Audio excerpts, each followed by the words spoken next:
My gym, Mark Fisher Fitness, located in Midtown Manhattan, has grossed over $30 million in lifetime sales. And while I'm the first to admit we're always looking to get 1% better and I'm always looking to grow, I've also observed between running MFF and talking to hundreds of gym owners, well, I can tell you that there is a lot that gym owners get wrong about success. In this video, I'm gonna break down the 3 most common thinking errors and how to fix them. And if you like seeing me say words to you, you might enjoy hearing me say words directly into your ear hole. And not just me, but Business of Unicorn coaches Michael Keeler, Pete Dupuis, and a rotating cast of some of the absolute smartest minds in the entire fitness industry. So go to the description box below and click the link at the very bottom to learn about and subscribe to the Business of Unicorns podcast. And now, big claims here. Fancy $30 million gym here. Here's my fancy claims that I think you'll see are true. Thinking mistake 1, thinking you'll be done. You're never done. So we want to start with this, right? We want to understand you're never going to get this done. I think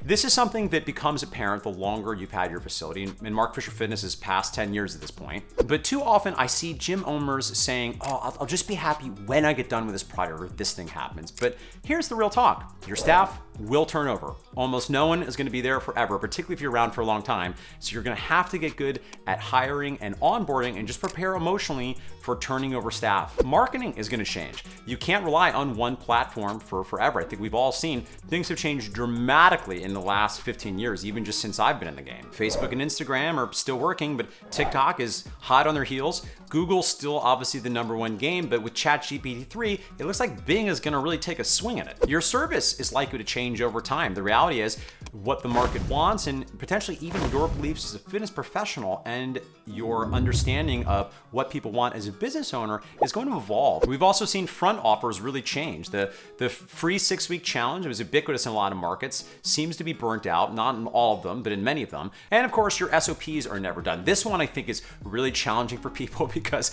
they're working on the standard operating procedures once they realize they need standard operating procedures, and they just keep thinking, I can't wait till my employee manual is done. And the reality is, well, it's never gonna be done because hopefully you're gonna keep growing and improving. So listen, your mission, your values, they'll likely stay the same and stand the test of time, but prepare for change. Thinking error number 2.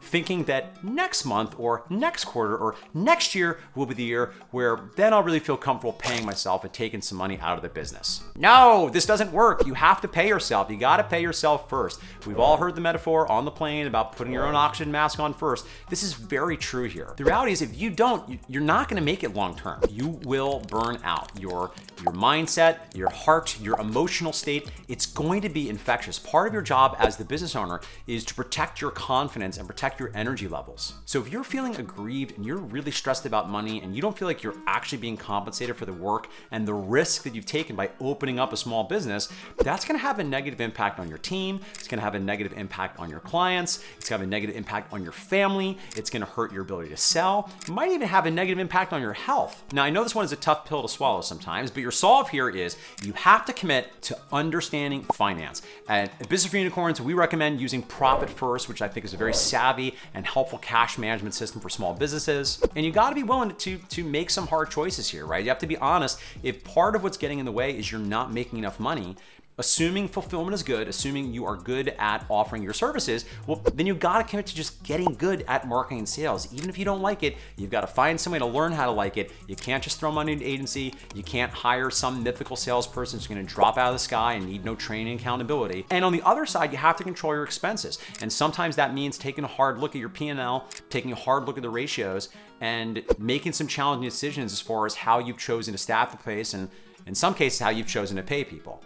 Because if you have not seen it yet, I recommend go in the description box below to find all about the #1 new gym owner mistake that I see all too commonly. And don't worry, you can fix it. I give you solve in that video too. Number 3, the most common critical error. And sometimes this happens, I think, because people are burnt out. I think it's a function of burnout and to some extent of boredom.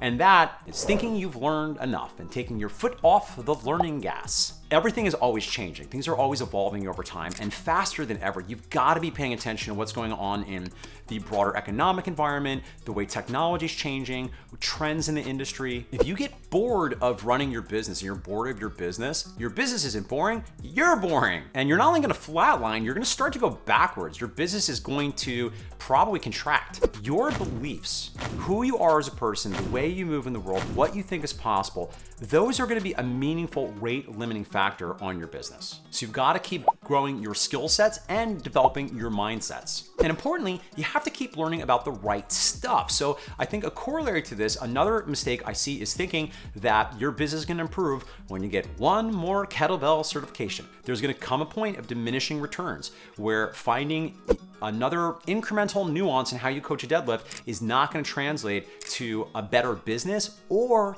to making a broader impact on your population. And the solve here is get help. Keep learning. Now, certainly you can do this through books. There's a lot of amazing fitness business podcasts and YouTubes like this one.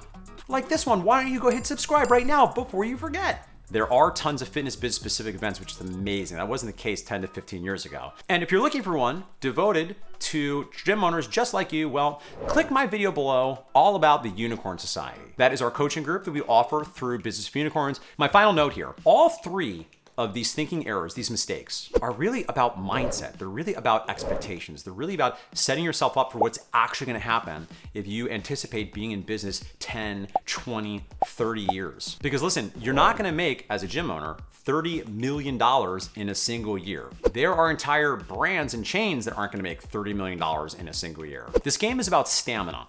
It's about two things. It's about one, getting real about the inevitable challenges and headwinds that are going to happen. If you haven't faced them yet, I mean, presumably if you're around during COVID, you faced some there. But the reality is there's gonna be real challenges if you're gonna stick around 10, 20, 30 years, and getting completely committed that you will develop the skill sets, the mindsets to burst through any of those challenges, to create the type of business that you love, to create the life that you love living every day, all while serving a mission that is bigger than you. I feel like that is a damn good way to spend a day. So as a reminder, if you want to find out more about what we do at Business for Unicorns, you can check out businessforunicorns.com and click the links on the various ways to work with us. You can also click on the far right. You'll see there are a number of free resources that you can get your hot little hands on. That's all for today. I will see you soon for another video where I will share more actionable tips, psychological frameworks, and yes, philosophy.